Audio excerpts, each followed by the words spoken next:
মধ্যপ্রাচ্য যুদ্ধে জলে বিশ্ব আরেকটি অর্থনৈতিক সংকটে পড়ার শঙ্কা করছে দাতা সংস্থা IMF।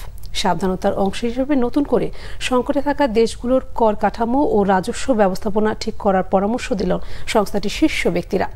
মূল্যস্ফীতি নিয়ন্ত্রণে রাখতে অর্থনৈতিক সংস্কার নিশ্চিতের তাগিদ দিচ্ছে IMF। ওয়াশিংটন থেকে রিপোর্ট গোলাম মাইনুল আহসানের।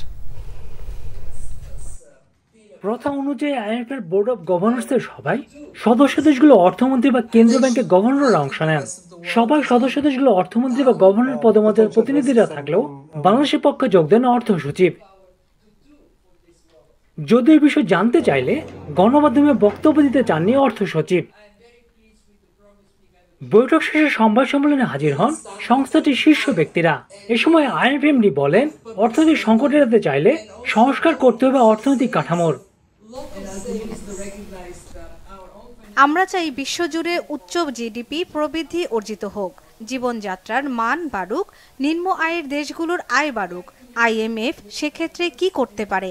আমরা সম্মত হয়েছি অর্থনৈতিক নীতি সংস্কারের, মূল্যস্ফীতি কমিয়ে আনা সহ রাজস্ব আহরণের ত্রুটি কমিয়ে আনার।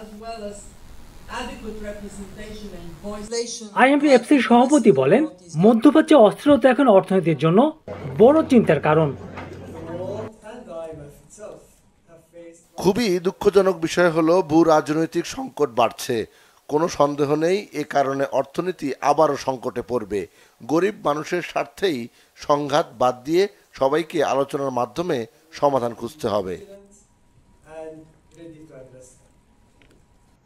অর্থনৈতিক উত্তরণে গতানুগতিক ব্যবস্থায় না থেকে মানব সম্পদের দক্ষতা ভিত্তিতে জোর দেওয়ার তাগিদ দেন ক্রিস্টালিনা জর্জিয়েভিয়া। বিশ্ব চলমান যুদ্ধগুলো দেশে দেশে অর্থনৈতিক সংকট তৈরি করেছে। আইএমএফ বিশ্বব্যাংকের বসন্তকালীন বৈঠকে এই বিষয়টি বারবার আসছে। সাম্প্রতিক সময়ে ইরান ও ইসরায়েল কেন্দ্রিক মধ্যপ্রাচ্য অস্থিরতা আগামী দিনে অর্থনৈতিক সংকট বাড়াবে কিনা সেই টেনশন নিয়ে কিন্তু এবারে আসর শেষ হচ্ছে। গোলাম মাইনুল আহসান, বাংলা ভিশন, বিশ্বব্যাংক সদর দপ্তর, ওয়াশিংটন DC।